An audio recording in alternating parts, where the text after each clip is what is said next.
In the outskirts of the metropolitan city of Lagos, there lived two sisters, Janet and Naomi, who were born to Mr. and Mrs. Akambi.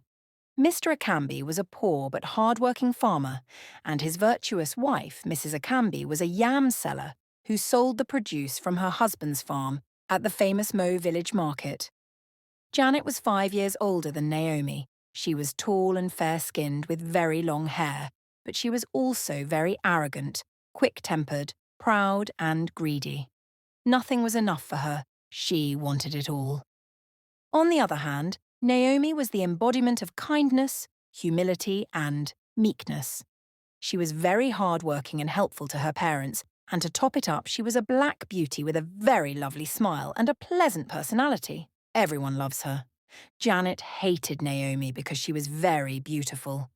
And so she devised an evil plan to make her sister's life miserable. Being the elder sister, she was supposed to take care of Naomi, but she began to maltreat her and cause her great pain. Janet made her do most of the house chores, and she would beat her mercilessly at the slightest provocation. While eating together with her, she would snatch her spoon and push her away to keep her hungry. She would fight her for no reason, tear her cloth, and almost strip her naked in the public. She often ganged up with her wicked and evil friends, and bullied and mocked her on their way back from school, calling her ugly names. Many times she tore her textbooks and notebooks, getting her into trouble with the school teachers and her parents. The worst part of it all was that she always lied against her. She would steal her parents' money and accuse Naomi of being the thief. She would steal meat from the pot of stew and accuse Naomi of being the culprit. On one occasion, she led their father's goats to the farm to ravage the crops and accused Naomi of being the one who did so, drawing the wrath of the embattled Mr. Akambi on the innocent Naomi. And on another occasion, after their mother cooked a large pot of soup for the women's meeting, which was to be hosted in their house, she threw sand and charcoal inside the soup and quietly covered it. When the visiting women ate the soup and complained that it was bitter and full of sand, all hell was let loose. Janet accused Naomi of the evil deed, and she was flogged so mercilessly by her father that blood almost came out from her eyes. The women thought that she wanted to kill them, and her mother broke down and accused her of bringing great shame to the family. Almost everyone in the village who heard about what happened believed she was a wicked and evil child. Naomi cried terrible that day and prayed to God to save her from her wicked elder sister. Indeed, having Janet as a sister and living under the same roof with her had become a nightmare in the day. She was an elder sister from hell. As the years passed by, Naomi completed her secondary education and gained admission into the university, while Janet struggled to gain admission, and finally gave up after she failed her university qualification exams more than 5 times. In the university, Naomi took her studies seriously and only visited home sparingly. She had grown into a beautiful and admirable young woman, and she was very hard-working and peaceful. She was glad to be away from home and from the reach of her evil and wicked elder sister. As the years passed, she met an intelligent and handsome young man from a rich and prominent family in her school who came to do his MBA postgraduate studies. They fell madly in love with each other. It was love at first sight. Michael was his name, and he loved her deeply. She was his first true love, too. Being a despised child who knew little love from home, Naomi gave Michael all of her heart. She knew his love was genuine. Michael also made sure that Naomi never lacked anything. She was the apple of his eyes and the air that he breathed. They shared many lovely memories together, and he introduced her to his family, and then patiently waited for her to finish school so he could ask for her hand in marriage. On the day Naomi wrote her final exams, Michael took her to a fancy 5-star restaurant and treated her to a first-class 5-course meal. It was one of the biggest restaurants in the state capital. After they had eaten, he got down on one knee before all the diners, with eyes filled with love, and proposed to her. It was a wonderful and memorable moment, a moment that Naomi would forever cherish, and one that she would never forget. With great surprise, she screamed delightfully, accepted his proposal and said yes, while other diners clapped and cheered them on. Then, gently, Michael placed a gold engagement ring with a shining precious stone on her finger. She briefly shut her eyes to take in the precious moment, and then opened it up slightly, peering deeply into his handsome eyes. Almost immediately, he gently pulled her into his warm arms and kissed her deeply. Her lips trembled, and her heart was beating fast as he gently caressed her face. Naomi clung tightly to him as her body shivered. She yearned for him and wished he would just whisk her away to a romantic place where they could be alone and savor their love. After the proposal, he presented her with a package filled with expensive gifts, designer jewelries, chocolate treats, and fashionable designer clothes, shoes, and handbags. Naomi was over the moon. She couldn't believe her eyes and her luck. Heaven indeed heard her prayers that terrible day, many years ago, and had finally come to her aid. A month later, when she thought the time was right, she finally decided to take Michael home to meet her parents. It was a happy journey. They were full of joy as they drove into her father's compound in Michael's Range Rover Jeep, with the boot filled with assorted foodstuff. When her parents and Janet came out to see who the visitors were, they were in shock, greatly surprised to see Naomi and the handsome young man, and of course, the Range Rover Jeep. Immediately upon sighting Michael and Naomi, Janet's face turned orange like a carrot. She could see that Michael was a rich and handsome man. Instantly, she was consumed with envy and jealousy. She couldn't believe in her wildest dream that Naomi would become a graduate, marry a rich and handsome man, and become better than her while she remained jobless. That would be over her dead body. There and then, she swore in her evil, bitter and wicked heart to do whatever she could to destroy the relationship. It could never be. Mr. and Mrs. Akambi were very happy and welcomed Michael into their home. Michael happily greeted everyone and introduced himself, making known his intention. Naomi's parents were delighted and gladly accepted his request to have their daughter's hand in marriage. To them, it was a dream come true. They saw him as a gateway to finally get out of poverty. After the visit, Michael returned alone and promised to visit 2 weeks later in the company of his parents and some relatives for a proper introduction ceremony and the payment of Naomi's bride price. From that day onwards, he and Naomi engaged in long and steamy midnight calls. They really missed each other. They laughed, reminisced, and planned their wedding and couldn't wait to be in each other's arms. Meanwhile, that very night, after Michael left, Janet couldn't sleep. She knew she must do something really fast. She must have Michael at all cost. Turning uncomfortably on her bed and staring at the empty ceiling, she made up her mind to visit a famous witch doctor and perfect her plan of stealing Michael from Naomi. She had seen the deep love they have for each other and knew that it would be a tough battle to win over his love without the help of an evil charm. The very next day, she started on her way to Ijebu Ode to see a famous evil witch doctor who lived deep inside the thick evil forest of Abiku. It was a perilous journey, but wearily, she finally got there. The witch doctor asked her what she wanted, and she wickedly and boldly stated, without any iota of care, "I want Michael. I want my younger sister's husband," declared the elder sister from hell.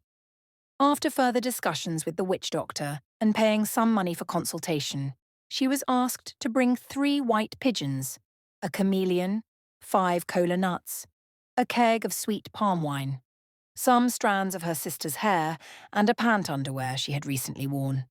Janet thanked the witch doctor and went back home. She couldn't wait to wreak havoc and consummate her evil plan. 2 days later, she suddenly changed and became so nice to Naomi. That afternoon, she cooked a delicious meal and offered some to Naomi. Naomi was somewhat surprised at first and told her not to worry. She couldn't understand the sudden change. Janet insisted and continued to beg her to eat. However, when she saw that her begging wasn't working, she started to wail violently and threw herself on the ground. Then she held onto Naomi's cloth, never wanting to let go, and began to apologize for all her wrongdoings. It was so dramatic. After a short while, Naomi was overwhelmed with great pity for her elder sister and let down her guard.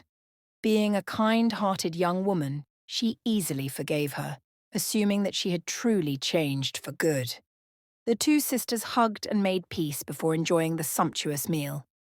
About 2 hours later, after having some rest, Janet offered to help Naomi weave her hair, which was a little untidy.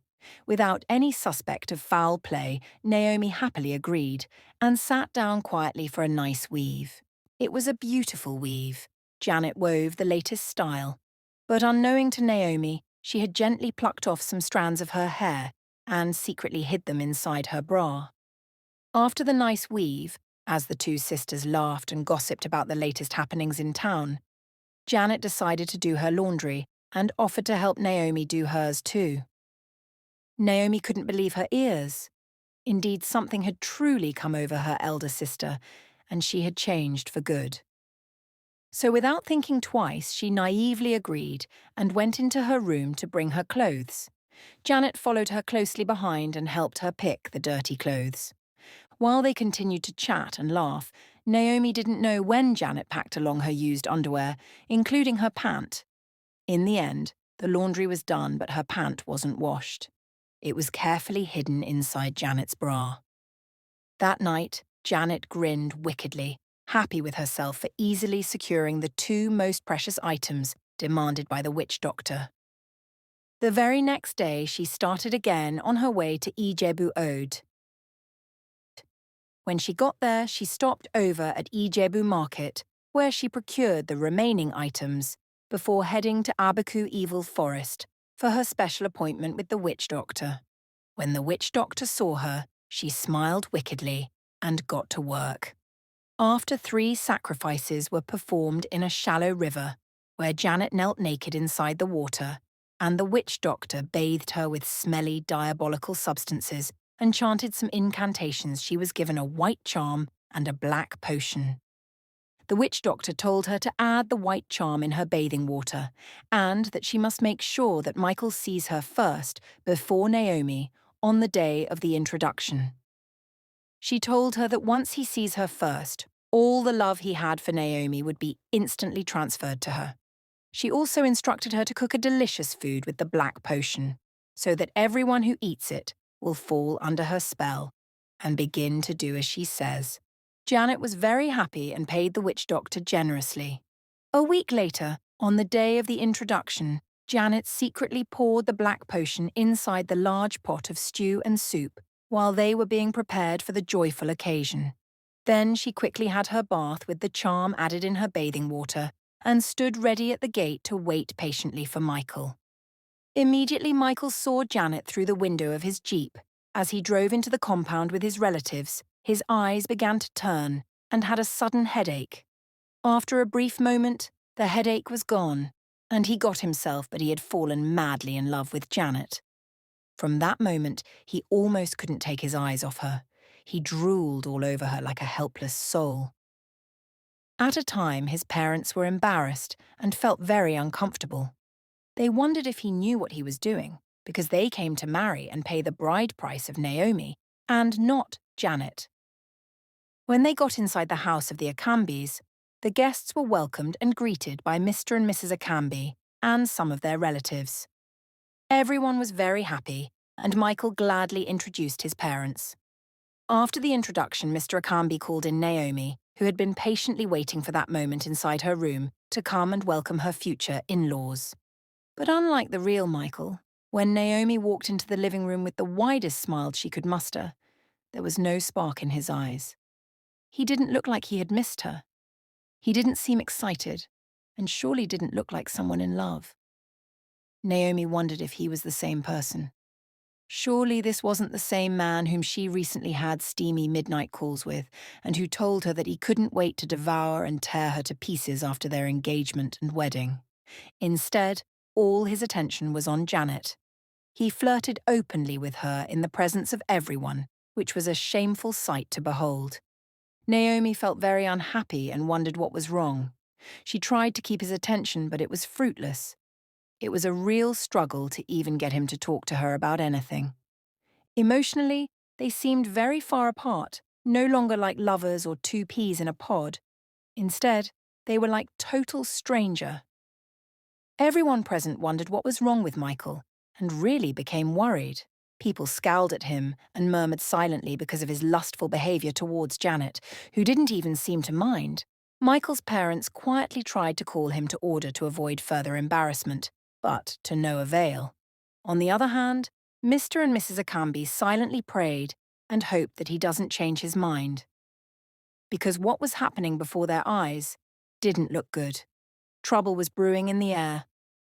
In order to shift people's attention away from the eyesore taking place, distract people's mind a little bit, caution Michael quietly, and perhaps save their daughter's marriage, they decided to serve the food and drinks. But as everyone ate either the delicious rice and stew or pounded yam and egusi soup, laced with the black potion, they fell under Janet's spell, and instantly everyone hated Naomi. No one worried any more about Michael's lustful behaviour towards Janet. Instead, they all began to sing a different tune. Michael's parents even requested that they would prefer if Michael married Janet, and Mr. and Mrs. Akambi shamelessly agreed to their request. After all, she was the elder daughter. To add salt to injury, Naomi's parents began to recall and narrate all the false childhood atrocities that Janet had accused Naomi of committing, further embarrassing and totally humiliating her before her would-be in-laws, who burst into loud laughter at the horrendous tales. Naomi was confused and helpless. She couldn't fathom what was wrong. She felt like the ground should open and swallow her, and so she ran into her room in shame. Inside her room, she wailed fervently. She couldn't believe that her elder sister would do this to her, that she would go this far, steal her man and ruin her life. After about 30 minutes, when she finally gathered herself, she went back into the living room. Everyone was there, but she didn't see Janet and Michael. She suspected foul play and angrily left the living room to go and look for them. She knew she must boldly confront Janet and fight for what was rightly hers. But when she burst into Janet's room, she couldn't believe her very eyes. She saw the both of them passionately making out. They were nearly half naked. Her mind couldn't take it. It was an abomination. The horrifying sight sent cold shivers down her spine, and she fainted. By the time Naomi woke up in the hospital some hours later, Michael and his parents had already paid Janet's bride price and took her home with them. It was really unbelievable and crazy, more than any heart could bear. After many days of shedding tears alone in her room and pining away from sorrow, Naomi finally accepted her faith and left home. She relocated to Abuja, where she worked hard to fend for herself. Life wasn't easy, but she struggled to survive and to keep her head up, continuously praying to God to once again have mercy on her. A few weeks later, after the betrayal, Michael and Janet did their traditional wedding, and 9 months later, Janet gave birth to a sickly baby girl with cerebral palsy. In the marriage, Michael was almost a dummy and merely a figurehead. Janet had everyone, including her parents and in-laws, in her palms, and controlled all the money. All was good and rosy for her except for her sickly baby, but she could care less. As long as she lived in a beautiful mansion, drove the best cars and had everything at her beck and call, she didn't mind. She was living the best of life. Her joyful moment lasted until 2 years later, when her cup became full. The witch doctor fell sick and finally passed away. If the witch doctor had died, and died alone, that wouldn't have been a problem. But she died and died along with all her powers. And so all her charms expired along with her, and every spell was reversed. Immediately after the witch doctor's death, everyone, including Michael, her parents, and her in-laws, regained their senses. That day, as Michael sat on a sofa inside the living room of his mansion, his eyes cleared. Suddenly, he began to wonder what Janet and a sick little toddler with cerebral palsy were doing in his house. When Janet told him that she was his wife and that the baby was his daughter, he became disgusted and furious. In great anger, he drove them away, and Janet went back to her parents' house. Unfortunately, a few days after her return back home, she ran mad and confessed all her evil and wicked atrocities. She told her parents about the witch doctor and revealed how she charmed Michael and everyone on the day of the introduction. It was a horrifying revelation. Being their daughter, Mr. and Mrs. Acamby tried to manage her madness at home, but when they couldn't, they took her to a mental asylum. They were left with no other choice but to continue to cater for their innocent and sick granddaughter, whom they loved regardless.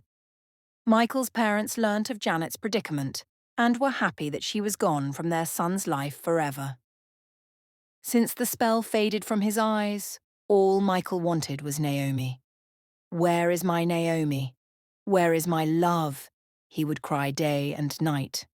And so he began a desperate search for the love of his life. It was a difficult search, but finally, he learnt that she was in Abuja. Without delay and with utmost urgency, he travelled there to see her. He couldn't wait to have her back. When they finally met in her small apartment, it was a sorrowful and trying moment for the both of them. Michael got down on his knees in tears and asked for her forgiveness. He pleaded for her to accept him again and for them to be just like before. It was hard for Naomi to forgive him at first, after all that she had been through. Even though she now knew the truth from her parents, who had since contacted her and told her about everything, she was still so hurt and greatly pained.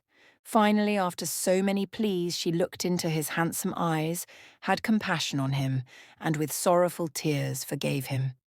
There was no way that she wouldn't, because she was still deeply in love with him. The two lovers embraced in tears and love, and promised never to allow anyone to come in between them ever again. 2 months later, Michael and Naomi had a grand white wedding. It was a celebration of true love. 5 months after, while Michael and Naomi were expecting their first child, Janet passed away from a head injury, which she sustained during a brutal and violent fight with an inmate in the asylum. And not long afterwards, her daughter also peacefully passed away in her sleep. Oh, what a pity. It was indeed a sad end for the elder sister from hell. Thank you for watching. Please subscribe, like, share, and leave a comment below to tell us what you think about the story.